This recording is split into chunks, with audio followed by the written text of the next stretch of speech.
Awesome. Cool. So I hope everybody enjoyed the Atomic Habits book of the month that we read. So I'm going to share my screen and we are going to have a very interactive Ileana-esque kind of discussion today. That sounds good. Pretend you don't see this. Oh, now you can't see anything. Let's try that again. All right. Can you see this? Yes, we can. Okay, great. So this is Atomic Habits by James Clear, presented by me, Ileana Shushinova.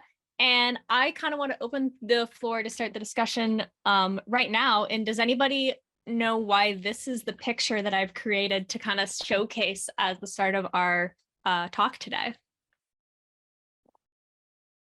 Because washing hands is like a habit that we all have, and I don't know. His last name is Clear and water is clear. Doesn't he Oh, mention it? yes. He mentions it in habit stacking, doesn't he? Like, it's like one of the examples. Yes. So that's my segue into this slide right here, which is about when you're doing the laws of behavioral change and your habit stacking. The one related to hand washing is that you want to make it satisfying. So he had this really great story about there was this disease in like this town that I cannot remember the name of, village. And so they introduced like nice soap, like Bath and Body Works. It smelled good. It was bubbly. It was satisfying and soft on the hands. And that helped decrease the illness in that village because they made a very satisfying habit for this village. And so that's kind of my little segue into this. And I want to pop up here and talk about making it obvious.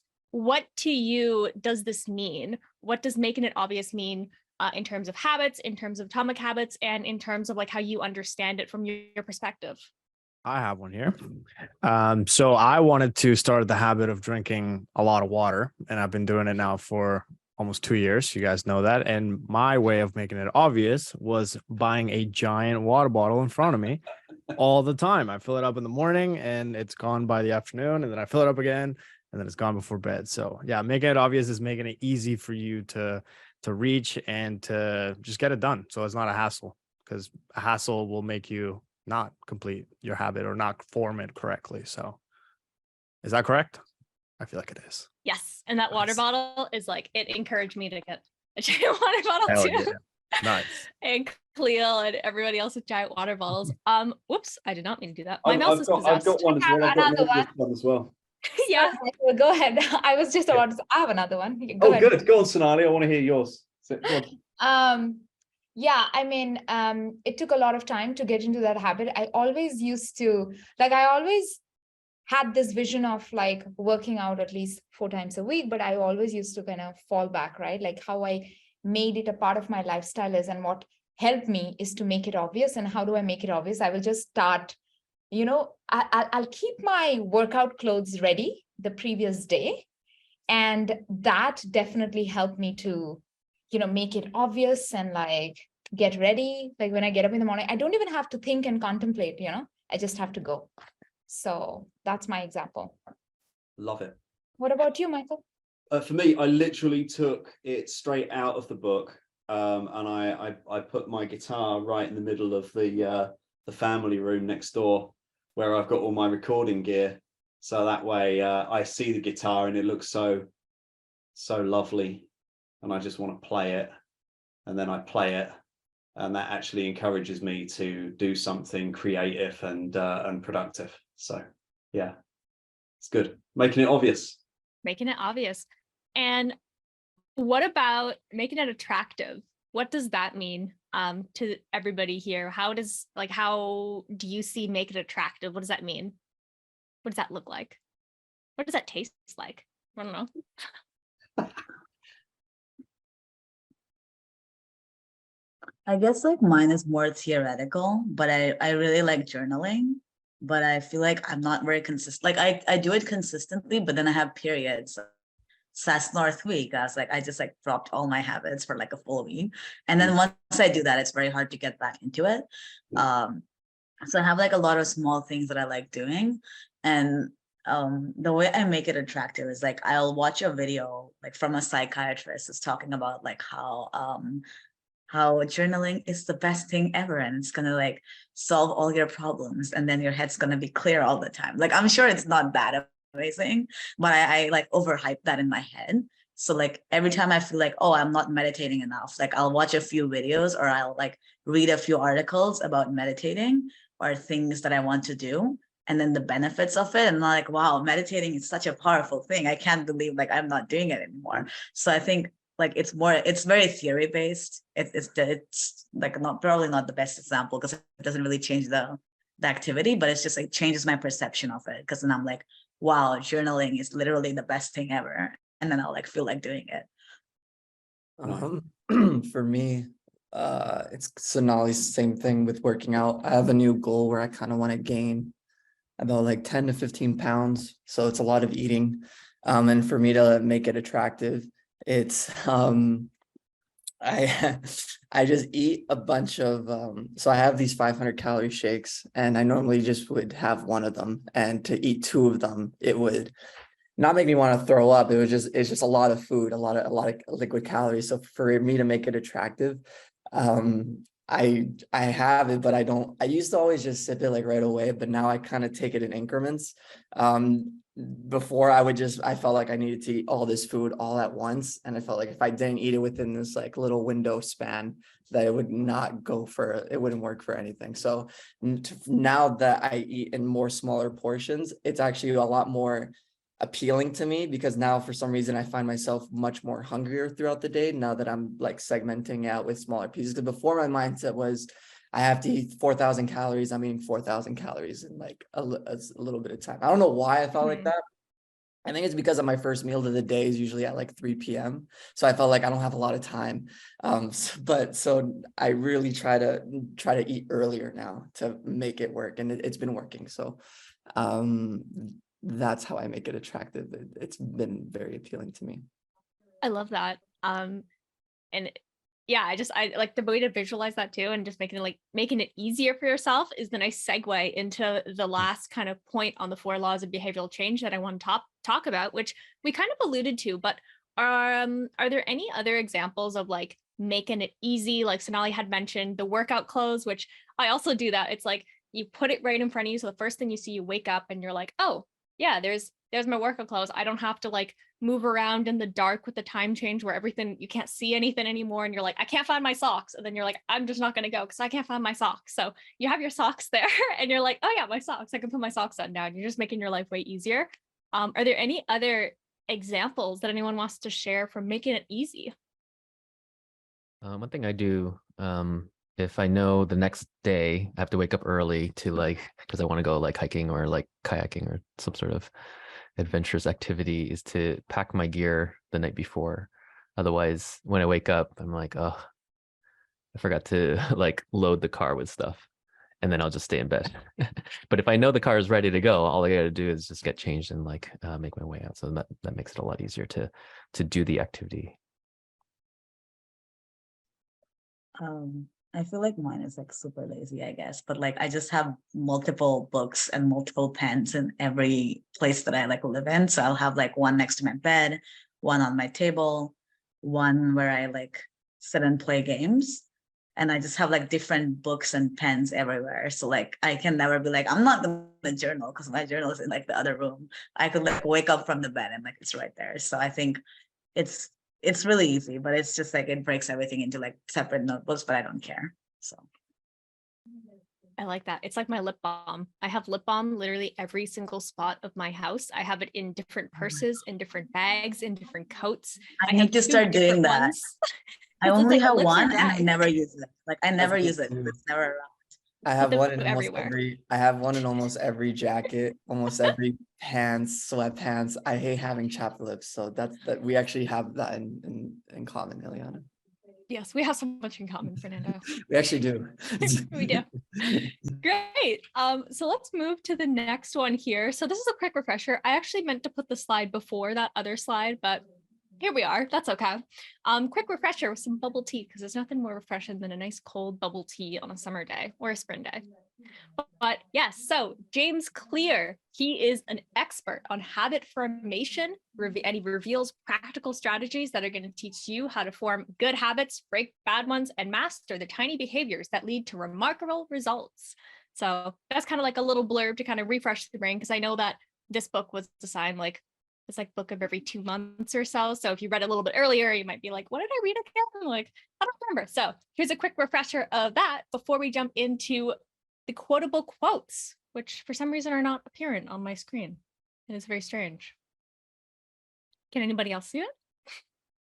Where did my quotes go? Let's minimize the screen. Maybe that'll fix it. Okay, yeah, there we go. We can see the quotes now. I don't know why I did I that. think you just need to click through. Yeah, I might have an animation or something. Yeah. Oh, So if you okay, present so it I and do then this. just click Hmm. maybe again, you might have Let's- multiple, Uh, or you can turn off the animation too. I don't think I put an animation. That's okay. Can you see it like this way? Yes. Okay. So this it Yeah. didn't disappear when it's small, so that's okay. So I wanted to kind of, before we start a discussion, pull up a quotable quote, which is inspired by Roy's last presentation with the quotable quote. And this one that I wanted to kind of highlight is: small changes seem unimportant at first, but then start compounding over time. So any good habit that is continuously repeated over and over, like no matter how small, is going to have a positive impact in your life in the long run. The most important thing is that you just need to show up. Like the guy who would go to the gym for 2 minutes, wouldn't work out. He would just make the habit of going there, and then he would leave, and then he would start to build up that habit of going to the gym. Or like Fernando and I, we have our small lip balm. So our lips started getting non-chapped every single day, but slowly but surely.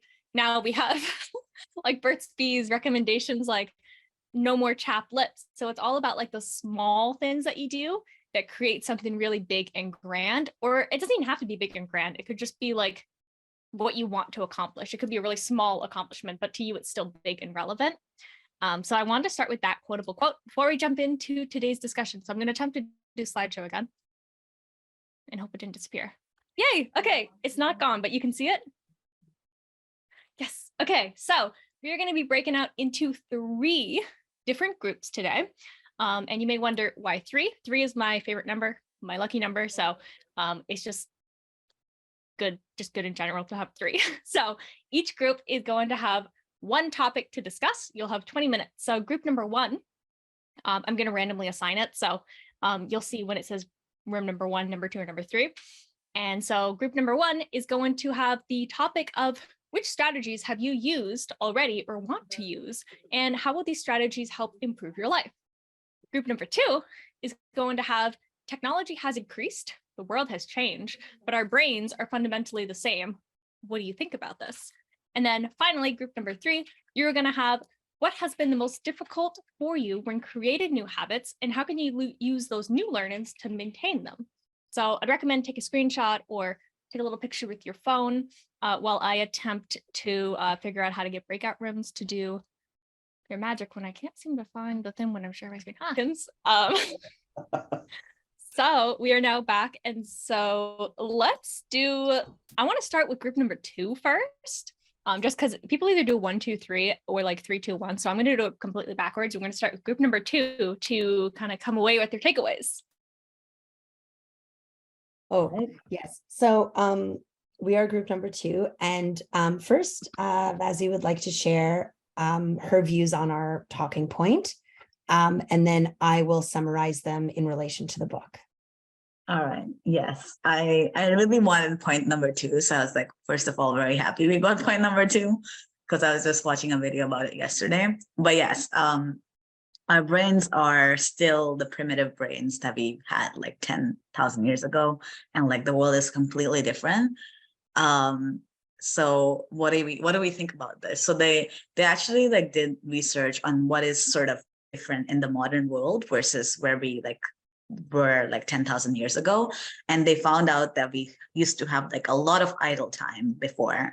And idle time is essentially stuff where your time when you're doing things with your body, but you're not really thinking about it. So say you're just like going out and picking berries, like you're not really thinking, you're doing stuff, you're walking around, you're looking for things, but it's not very mentally extensive. So you say if I just had an argument and then I'm going out to pick berries, I can like think about it and process my emotions. And then, there's a lot of idle time. Whereas in the current world, there's not enough idle time. Like every time we have like a little bit of spare time, there's distractions. You can go on Instagram, you can do stuff. And even a lot of our work is like more mentally taxing. Like there used to be a lot of work like, oh, you're just like cutting trees all day. Like you could think about stuff while you cut trees. But in our work, we cannot really like think about other things while we're thinking how to write ad copy. So that's the main difference that they found. And one thing that we discovered is like this book kind of talks about how when something turns into a habit, you're not expending a lot of mental energy to do that. So like say like brushing your teeth, that's a habit, but you're not really like putting in a lot of effort every morning to like push yourself to brush your teeth because you anyway do it every day. So the time you're brushing your teeth, you're not really thinking. So it turns into idle time. So yeah, like that's kind of one way that we can like kind of tie that whole rant back to the book, but I'll pass it over to Christina because I'm afraid I'm going to go on a tangent. Okay, so yes, thank you, Vessi. Some of our other points that we had were that we feel like, well, Adam's point was that we feel like technology has automated some of our habits. So some examples that we thought of was like the world of music and how listening to music has changed so much. So now obviously you could just like go on Spotify in 5 seconds as opposed to like going to the record store or downloading the music you want, so on and so forth. And then also, this is a bit of a silly one, but vacuuming, because we all look to Vasmi. Vacuuming has become a lot easier these days, and we don't need to take the time to do it ourselves. Okay, but all that being said, technology's made some of our habits easier. It also, though, has distracted us from habits. So some of the really good habits that we might want to have, such as meditating in the morning or reading, if we get on our phones, then we get distracted. We don't get to that. We have the TV on, we keep watching instead of going to the gym, things like that. So it sort of tends to push bad habits and take away from the good ones that we're trying to achieve. But then another spin on it that we thought was that in some ways, it can also be positive because if we're learning a new language, then now we have lots of apps that help us through that. Or if we want to learn like an instrument, we can go on YouTube, like there's so much more available for habits in general, but also new stuff that you want to start doing. So that was sort of a positive one. So yeah, that's how we feel about technology and habits. Great, thank you. I forgot to mention that was group 2 with Adam, Christina, and Vaspi. So that was a lovely group. And so now I am going to pick group number 1 because we're going to do 2, 1, 3 for group number 1, which is Allison, Matthias, Roy, and Sonali with the topic of which strategies have you used already or want to use, and how will these strategies help improve your life? So yeah, I can go first. So one of the things that I do pretty regularly is the Pomodoro technique. So if you don't know, that is 25 minutes on, 5 minutes off, and you repeat a few times and then take a longer break. So yeah, so 25 minutes of just like focused work. You take a 5-minute break and then 25 minutes again and you repeat. So that uses a lot of the techniques that James Clear mentions in the book because it makes it attractive because, putting yourself into that focus mode, that in 25 minutes, the work that once you finish, you'll get that break. So you can turn off all your notifications. You can kind of remove those distractions. And then after 25 minutes, you'll be able to reward yourself by reading any kind of emails or going on Reddit or whatever it is that you like to do. And then it also makes it satisfying too, because after like 4 sessions of that, that's like continuous, like a good amount of continuous work. And then like looking back of what you've done, and you can see how much you've accomplished in that time. So that makes it very satisfying too. So that uses 2 of the rules or the laws that he comes up with. So He also talks about like tracking your progress, and that's Mhm. kind of where mine fell in. I've been using an app called Zero that I just shared with Allison. So they should pay me if you're watching. And yeah, it's basically to track your intermittent fasting. I've been doing it now I've been doing it consistently for about a month and a half, but I've been trying to do it for many years. But this has been the best run that I've had at it. And I think the app really helps. It allows me to log in my details. It gives me a timer on my lock screen that tells me like how much I have left of my eating window or my fasting window, and it just overall makes it like a game. It's like it's pretty fun, and it sends me like little blog articles and like information, and it's really cool, and it's free. And yeah, another thing is like something that has allowed me to kind of make fasting easier is that or attractive, I guess, is now I put more thought into my like lunches or breakfast. So in a way, like, yes, I'm not eating from like 4 o'clock at night till the morning because I'm Latino and we eat weirdly early for some reason. So yeah, basically now I put more effort into my breakfast and I look forward to it. So just, yeah, making it more attractive, I guess. Yeah, I think that's it. Sonali? Yeah, yeah. I think I can go next. A few of the points I added was one of the strategies which definitely worked for me was making it easy. I was just discussing with everybody that how I used to be a person who used to think that if I'm not making earth-shattering, ground-shaking changes in my life, then I'm no good, right? Like making it easy. The strategy tells us that how you can divide or make your bigger goals into tinier goals, right? Like it's not like always important for us to see the tangible change or effect of the things you do on a daily basis. You might not see the results for days or for weeks, but if you are consistent towards making these changes every single day, the result which you're going to get eventually is going to have a bigger effect.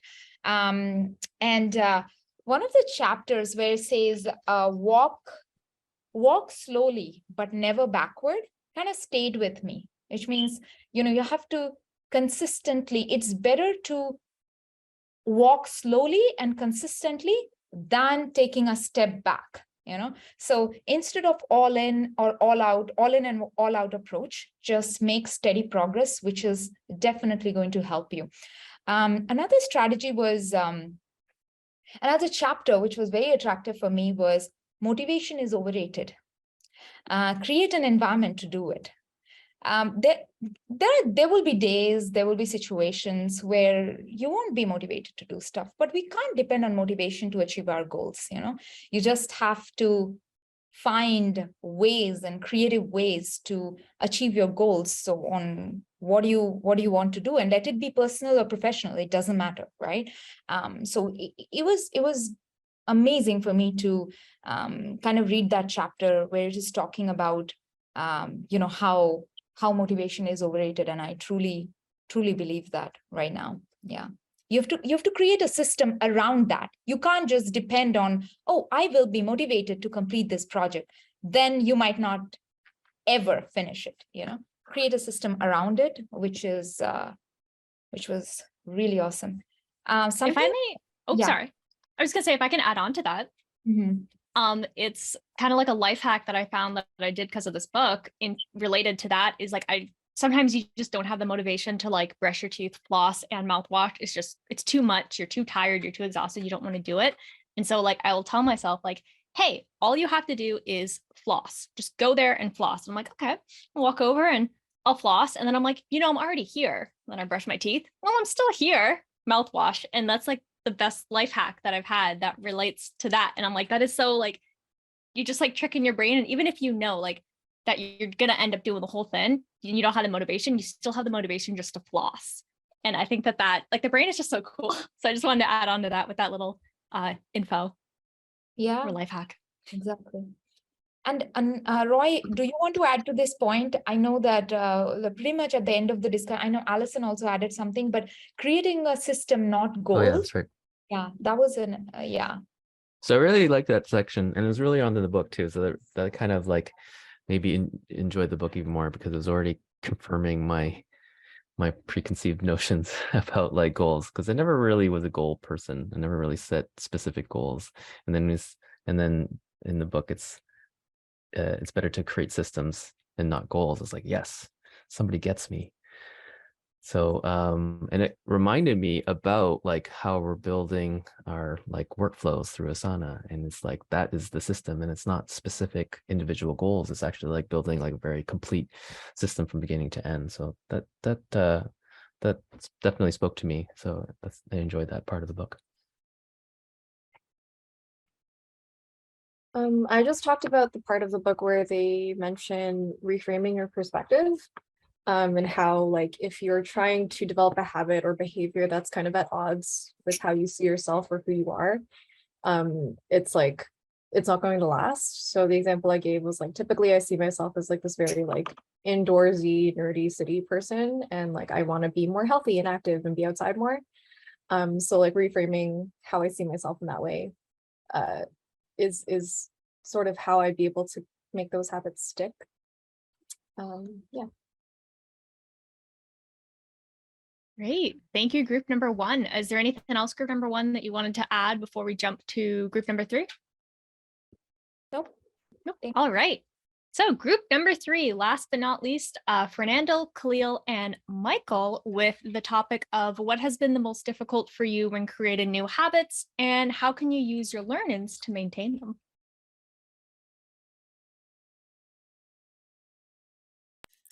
Sorry, I think Michael. you're muted, Sorry, Michael. yeah, I just realized I've done that again. And Khalil, before you, because I really want you to kind of like lead with some of your thoughts, but Fernando, kind of some of the concepts that you came, some of the things you had to say, mate, were quite enlightening. So, Fernando, can you share some of your wisdom with us? Oh my God, I felt like I said a lot of things. I don't even remember where to begin. For creating habits, I remember when I'm finding sticking to habits a lot more easier now, just because when I was younger, specifically with the working out stuff, I felt like I needed instant gratification when it came to my results. I felt like I went to the gym for a week, I should already be seeing something. And I feel like what influenced that is the way technology is kind of molding our minds, where we're getting instant gratification on a lot of things that we're getting out of like TikTok, Instagram. We want to search something up, we get the answer to it. We want to do anything, we'll get the answers to anything. And it kind of molded my mind with like, how come my results aren't also as instant as this gratification that I'm getting in every other aspect of my life? And kind of taking that out of my mind, saying like, oh, even though, say for example, I don't get to where I want to be maybe a year from now or 2 years from now. I told Michael that the adulthood is the last chapter in your life, but it's the longest chapter in your life. So even though I didn't get to it until a year from now, I'm only 25, mind you, this is when I was thinking when I was 19. So I'm going to be 20, 21, finally getting to where I'm at. And now I have my entire 20s, my entire 30s, my entire 40s to just win off of that just year or 2 years that I did when I was younger. So now when I think about new habits, I think about it more as, is this something that is instant gratification, like just drinking water every day? That's something that it could be done. Or is this a habit that needs time? And it's kind of okay if it needs time. And another thing that I also realized that sometimes not everything is for you. If you do something and you try something and if it didn't work out, before, I feel like people would be like, oh, why didn't it work out? Blah, blah, blah, blah. But like, so sometimes not everything's meant for you. And it's good to know that what's meant for you and what's not meant for you. You tried, at least you tried. But sometimes it's good to know when it's time to move on. Yeah. Right on. Well said, man. Yeah. And Yeah. Ileana jumped in on our breakout and asked about how if any of us had tips about maintaining habits, as soon as you kind of drop off. So, I think Ileana was saying she went on a meditation streak and it was like 40 or 50 days and then she got sick. So then she didn't meditate. And then that Oh, turns right. Yeah, yeah. 3 days, 4 days. Fernando.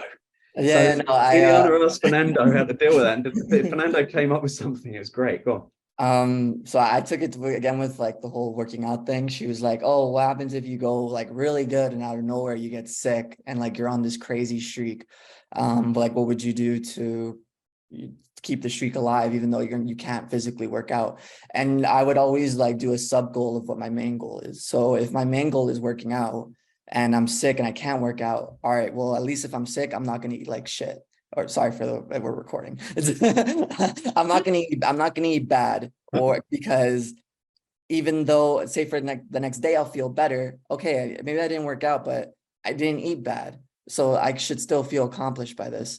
And with the whole meditation thing, or even with Michael with his guitar, Khalil with his guitar, maybe I physically can't do the guitar today because I can't do it, but doesn't mean I can't watch a YouTube video of someone playing the guitar or maybe doing intermediate like tutorials or something like that, something that's still related to the overall goal. As long as you're doing something sub to that, I still think there's something to be proud about that. Yeah. So mind blowing. Yeah. Yeah. So Khalil. Yeah. Yeah, I think for me it was that the biggest takeaway for me was like never miss 2 days in a row. I think when it comes to like breaks in my habit streaks that I've had, it's when I miss those 2 days in a row. I think you can give yourself the leniency to like take one day off, reset, reevaluate, and kind of take it from there. But if you if you miss that second day in a row, for me it tends to like snowball out of control, or I like the habits start to like fall away. And I think like the main thing for me when it comes to like adhering to the habits that I want to adhere to is like deleting distractions. So like the biggest offender for me is your phone. I feel like when I delete social media, I typically my streaks are like longer. So like there's less downtime for me to go on Instagram or go on Twitter and just mindlessly scroll. And I'm moving on to the next thing. And so I think journaling also helps with that. So you're doing things that are like kind of old school, like putting pen to paper. You don't need to write everything on your computer or have like an app for this or an app for that. I think it gets kind of debilitating, to be honest, to keep up to date with all the different apps. And then you're spending more time managing your habits and actually doing them. So I think that's a big one. And like getting caught up in streaks. So like I know we had Headspace for the longest time, and then I felt like once I hit like the 100-day mark, I was like more focused on the actual number and like the vanity of like the 100 days in a row versus actually doing the habit. So I've gone back to the drawing board for that one as well. So yeah, those are kind of my strategies so far that I've learned. Nice. Yeah. Great. Any other thoughts from the group? I know that we're at 12:59 right now. I got one more, just with like the streak stuff. At the end of our call, I was talking about it. Again, it always goes back to like diet or working out for me, but I feel like you can really take that and put it in almost every other aspect. With the whole streak stuff, like 100 days, 7 days, 8 days. My relationship with food, when I thought about it like that, was very bad because I felt like if I just eat poorly for one day, everything that I did in the past 7 days, 8 days has gone to waste. So now the way that I look at things is progression throughout the entire week or month. So if for the first week, if I eat very well 6 out of the 7 days, that's like a 85% like success rate or something like that.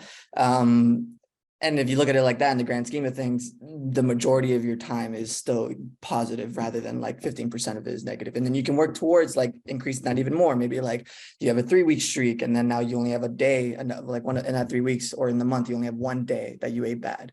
And then if you think about it, in 30 days, you only ate bad once. Kind of think of it like that and not think of it so much as streaks is kind of helped me better build my relationship with food. Love it. Awesome. Michael, do we have the next book of the month? Yes, it's Blue Ocean. Hold on. While you do the big reveal. Blue Ocean Strategy? Blue Ocean Strategy. No freaking way. My Did you dad just gave read me it? that like 10 years ago. Yeah. I have it up there. I'm really excited about reading it. I haven't actually read it. It's been Same.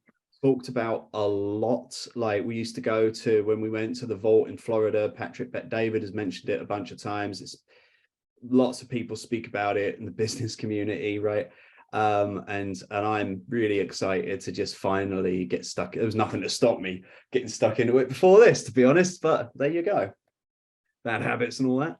But I'm looking forward to it. Yay. So Blue Ocean Strategy, and that's by, who is it by? That's a good question. So W. Chan Kim and Renee. Oh, I'm not even gonna attempt that I'm not last gonna name. attempt that either. Maborn, Ah. I think. Okay. As long as like I just don't want to accidentally buy the wrong book that happens to have the same name because it would be really awkward. So I'm gonna end us off today with one last quotable quote. Just to kind of seal the deal here. And let the brains constantly think.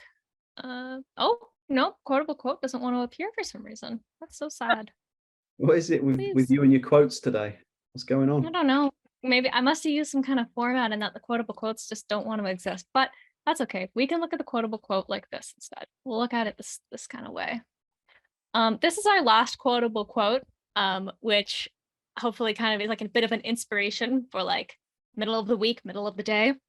It's easy to get bogged down trying to find the best plan. Sometimes we get so focused on figuring out the best approach that we never get around to taking action.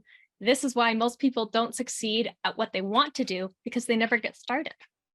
So with that, I will lead you to marinate on that. And I hope that everybody enjoyed the book of the month. And I hope that this was fun and engaging. And yeah, Blue Ocean Strategy by in the next book in a month and a bit, 2 months and a bit. I will release the day when I finish organizing the deadline for that. So stay tuned for your calendars. I'm going Good to stop stuff. recording now. Thank you. Thanks, Liana.